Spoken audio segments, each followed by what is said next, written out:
Good morning, welcome to Hindi class. जैसा कि काव्य खंड में हमारा नया चैप्टर शुरू करेंगे हम आज कवि देव द्वारा लिखित कवित्व। ठीक है, तुलसीदास राम परशुराम संवाद जो है हम पढ़ चुके हैं।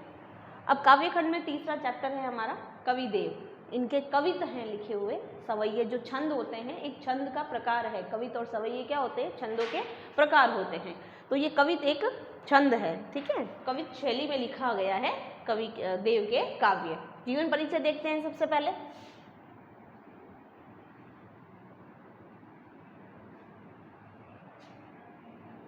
चलिए, कवि देव का जन्म इटावा उत्तर प्रदेश के इटावा में सन 1673 में हुआ था। इनका पूरा नाम यहाँ इम्पोर्टेंट है। ठीक है, पूरा नाम पूछा जाता है। कवि देव का पूरा नाम क्या है? देवदत्त द्विवेदी। ठीक है ना, ये पहला प्रश्न यहाँ से बनता है आपके। देव के अनेक आश्रयदाताओं में औरंगजेब के पुत्र आजम साहब भी थे। जो है देव जो हैं, ये जो रीतिकाल के कवि हैं, ये राजाओं के आश्रय में रहकर राज दरबारी कवि बनते थे और उनके आश्रय में रहकर कविताएं लिखते थे। तो कवि देव जो हैं वो औरंगजेब के पुत्र आजम शाह के आश्रय कवि थे। ठीक है, परंतु देव को सबसे अधिक संतोष और सम्मान उनकी कविता के गुणग्राही आश्रयदाता भोगीलाल से प्राप्त हुआ। यह इंपॉर्टेंट है, ध्यान रखिएगा कि सबसे ज्यादा उनकी कविताओं को मान सम्मान देने वाला जो राजा था वो भोगीलाल था। उन्होंने उनकी कविता पर रीझ कर यानी प्रसन्न होकर, ठीक है, प्रसन्न होकर लाखों की संपत्ति दान में दे दी। उनके काव्य ग्रंथों की संख्या भी पूछ ली जाती है कभी। ठीक है, उनके काव्य ग्रंथों की संख्या 52 से 72 तक मानी जाती है। बहुत अधिक संख्या है इनकी। ठीक है, और एक याद रखना, देव की रचनाएं अगर पूछे तो ये जो विलास वाली रचनाएं हैं ये सारी क्या है? कवि देव की है। ये तो आपको याद होनी ही चाहिए। रस विलास, भाव विलास, भवानी विलास, ठीक है, और काव्य रसायन। तो ये आपकी इंपॉर्टेंट है, कवि देव की रचनाएं लिखे। ये 4 ऑप्शन में से दे दिया कि इनमें से कवि देव की रचना कौन सी नहीं है। ठीक है, तो ये तो ध्यान रखना कि कवि विलास वाली सारी कविताएं जो है वो किसकी है? कवि देव की है। ठीक है, अब उनकी मृत्यु जो है वो 1767 में हो गई। केवदेव रीतिकाल, अभी जैसा कि मैंने बताया रीतिकाल के कवि। ठीक है, ये जो काल है ना, हिंदी साहित्य को कालों में बांटा गया है। ठीक है, आदिकाल, भक्तिकाल, फिर रीतिकाल। और रीतिकाल में कवि क्या करते थे? राजाओं के आश्रय में रहकर कविताएं करते थे और फिर जो उनके जो राजा हैं वो उनको प्रसन्न होकर, उनकी कविताओं पर प्रसन्न होकर उन्हें जागीर या मुद्राएं प्रदान करते थे। रीतिकाल कविता का संबंध क्या होता था उस समय? क्यों? दरबार में जिस राजा के आश्रय में रहा करते थे उन्हीं राजाओं की प्रशंसा की कविताएं लिखा करते थे। कोई राजा युद्ध जीत कर आया है तो उसकी प्रशंसा में उन्होंने दोहा रच दिया। ठीक है, तो दरबारों में आश्रयदाताओं में था, इस कारण उसमें दरबारी संस्कृति का अधिक चित्रण हुआ है। रीतिकाल की कविताओं में दरबारी संस्कृति का चित्रण ज्यादा मिलता है। क्यों मिलता है? क्योंकि रीतिकाल के कवि जो हैं वो सारे राजाओं के आश्रय में रहकर कविताएं लिखते थे और अपनी राजाओं के गुणगान किया करते थे। देव भी इससे अछूते नहीं है, किंतु वे इस प्रभाव को जब तक मुक्त भी हुए हैं, उन्होंने प्रेम और सौंदर्य के सहज चित्र भी खींचे हैं। अलंकारिकता और श्रृंगारिकता के काव्य भी उन्होंने लिखे हैं। जैसे हम पढ़ेंगे जो कृष्ण के सौंदर्य का इन्होंने वर्णन किया है। तो राजाओं की कविताएं लिखने से मुक्त होकर भी इन्होंने कविताओं की रचना की है। तो शब्दों की आवृत्ति के जरिए नया सौंदर्य पैदा करके उन्होंने सुंदर ध्वनि चित्र भी प्रस्तुत किया है। ठीक है, नेक्स्ट देखिए।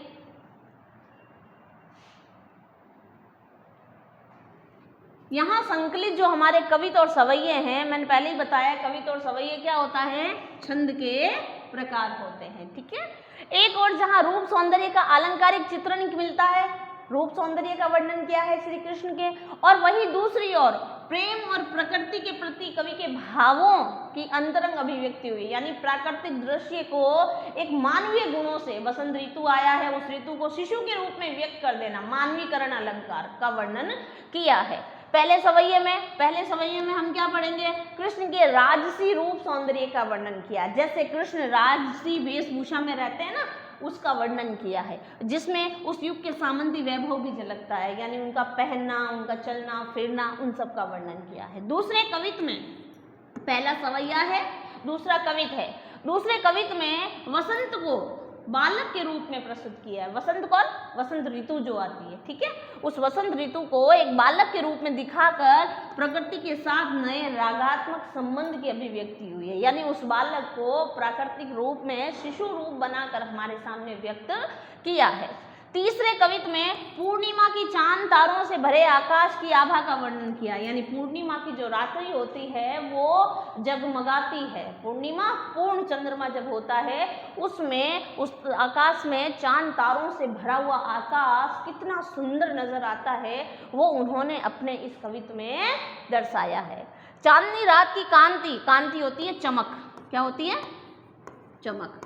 उस चांदनी रात की चमक को दर्शाने के लिए कवि ने दूध में फेन जैसे पारदर्शी बिंब का प्रयोग किया है। बिंब होते हैं, हम जब किसी की उपमा देने के लिए किसी वस्तु का प्रयोग करते हैं तो वो बिंबात्मक दृश्य होता है, ठीक है, तो उनकी काव्य कुशलता का परिचायक है। दूध में फेन, फेन होता है झाग, दूध के ऊपर जो झाग आता है सफेद सफेद, वैसा ही झाग का को किससे किया है?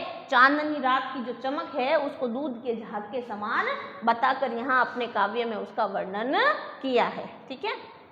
अब हम पढ़ते हैं अपना पहला सवैया श्री कृष्ण। हमने पहले तो उसमें पढ़ लिया पाठ परिचय में कि पहले सवैये में श्री कृष्ण के राजसी रूप सौंदर्य का वर्णन किया गया है, ठीक है। देखते हैं। पायनी नुपुर मंजू बजे, श्री कृष्ण कवि देव श्री कृष्ण के जब हम काव्य की शुरुआत करते हैं तो जैसा कि हमेशा आपको लाइव क्लास में कहती रहती हूँ कि जब हम किसी काव्य का भावार्थ कोई पूछता है या हम जब भावार्थ करने की कोशिश करते हैं तो उसको शुरुआत आप कैसे करें कि कौन कवि किस आधार पर किस बात को कह रहा है, ठीक है। तो कवि देव श्री कृष्ण के राजसी रूप सौंदर्य का वर्णन करते हुए कहते हैं कि, क्या कहते हैं? पायनी नुपुर मंजू बजे, कि श्री कृष्ण के पैरों में जो पायल के घुंघरू हैं, मंजू छोटे छोटे जो पायल के घुंघरू हैं वो बज रहे हैं। कटी कींकनी, कटी कींकनी, कटी यानी कमर, कमर में कींकनी यानी करधनी। जो छोटा बच्चा होता है जब वो पैर चलना सीखता है तो माएँ जो है माताएं उसके कमर में करधनी बांधती है, काला धागा, और उसमें घुंघरू डाल के ताकि वो चलता है तो उसकी आवाज़ सुनाई देती है। तो कटी कींकनी की धुनी की मधुराई, श्री कृष्ण के कमर में जो करधनी बंधी हुई है उसके घुंघरुओं की धुनी मधुराई, उसकी घुंघरुओं की मधुर धुन सुनाई दे रही है, ठीक है। क्या है पहली लाइन? श्री कृष्ण के पैरों में जो घुंघरू जो पायल हैं उनके छोटे छोटे जो घुंघरू हैं वो बज रहे हैं और कमर में जो करधनी है उसकी मधुर ध्वनि सुनाई दे रही है। सांवरे अंग, सांवरे अंग का है ना, श्यामल रंग है ना, श्याम, तो सांवरे अंग, श्याम अंगों पर लसे लसे यानी लिपटे हुए हैं पट पीत, पट वस्त्र, पट किसका पर्यायवाची है? वस्त्र का, वस्त्र पीत, ठीक है, पीले, यानी पता है ना कृष्ण जो है पीले वस्त्र पहनते हैं, पीतांबर कहा जाता है। तो सांवरे अंगों पर पीले वस्त्र धारण किए हुए हैं या पीले वस्त्र लिपटे हुए हैं। हिये हुल से वनमाल सुहाई, हिये हुल से हृदय पर हुल से सुशोभित हो रही है, हुल से यानी सुशोभित होना, वनमाल सुहाई, वन के फूलों से बनी हुई माला सुशोभित हो रही है। जैसा कि 9th क्लास में आपने चैप्टर पढ़ रखा है रसखान, श्री कृष्ण का वर्णन, उसमें भी श्री कृष्ण का वर्णन किया गया है ना कि श्री कृष्ण के जो है मोर मुकुट है ना, गले में वनमाल सुहाई, गले में जो है गुंजमाल, वन क्या है? गुंजों के फूल से बनी हुई माला सुशोभित हो रही। तो वैसा ही यहाँ है, पायनी नुपुर मंजे, पायल मधुर बज रहे हैं, कटी करधनी की आवाज आ रही है, सांवरे अंग पर पीले वस्त्र धारण किए हुए हैं और गले में वनमाला यानी वनों के फूलों से बनी हुई माला हुल से यानी सुशोभित हो रही है। माथे किरीट, माथे किरीट, किरीट यानी मुकुट, ठीक है, तो माथे किरीट, सर पर माथे पर मुकुट सुशोभित हो रहा है। बड़े दृग चंचल, जो उनकी बड़ी बड़ी आंखें, बड़ी बड़ी दृग क्या है? आंखें, नेत्र, नयन, चक्षु है ना, तो दृग जो है उनकी आंखें जो हैं बड़ी चंचल नजर आ रही है, उनकी आंखें बड़े बड़े नेत्र उनके चंचल हैं, माथे पर मुकुट सुशोभित हो रहा है। मंद हंसी मुख चंद जुनाही, क्या है? मंद हंसी मुख चंद जुनाई। यहाँ इंपॉर्टेंट है, देखो आप, जुनाई हमेशा अर्थ पूछा जाता है इसका। जुनाई का अर्थ होता है चांदनी। क्या होता है? चांदनी। क्या है कि माथे पर जो है मुकुट धारण है, बड़े बड़े दृग चंचल हैं, नेत्र चंचल हैं उनके, मंद हंसी, उनकी हंसी मंद मंद है, और मुख चंद जुनाही, मुख चंद, मुख रूपी चंद्रमा। कौन सा अलंकार है? रूपक अलंकार। मुख रूपी चंद्रमा पर चांदनी हमेशा रहती है। चांदनी क्या? मंद हंसी जो है उनके मुख, चंद्रमा रूपी उनके जो है मुख रूपी चंद्रमा की चांदनी जो होती है वो ही चांदनी इनके मुख पर हंसी के रूप में दिखाई दे रही है। ठीक है, उनके मुख पर जो मुस्कुराहट है उसे चांदनी बताया गया है, चांदनी के समान, मुख चंद जुनाही। ठीक है, मुख रूपी चंद्रमा पर उनकी जो है मुस्कुराहट चांदनी के समान दिखाई दे रही है। जे जग मंदिर दीपक, जग रूपी मंदिर, रूपक अलंकार, जग रूपी मंदिर। जे वह कौन? श्री कृष्ण जग रूपी मंदिर के दीपक सुंदर। ये संसार एक किसका है?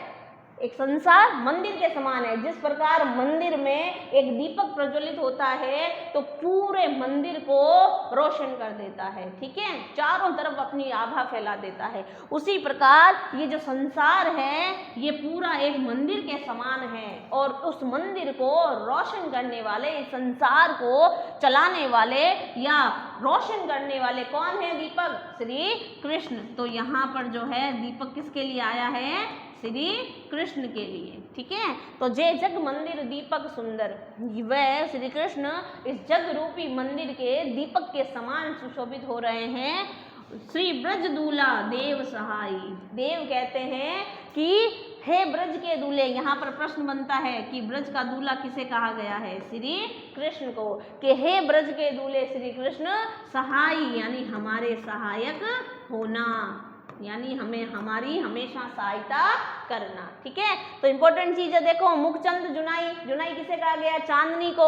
ब्रज दूल्हे किसे कहा गया है? श्री कृष्ण को। जय जग मंदिर दीपक, दीपक किस लिए कहा है? क्योंकि जिस प्रकार एक दीपक मंदिर में रोशनी कर देता है उसी प्रकार संसार को रोशन करने वाले श्री कृष्ण है। जग रूपी मंदिर में रूपक अलंकार, मुखचंद में कौन सा है? रूपक अलंकार। ठीक है, तो यहाँ पर हमारा जो है पहला सवैया समाप्त होता है। अगला कविता और अगला सवैया दोनों देखेंगे हम अपनी नेक्स्ट क्लास में। Thank you.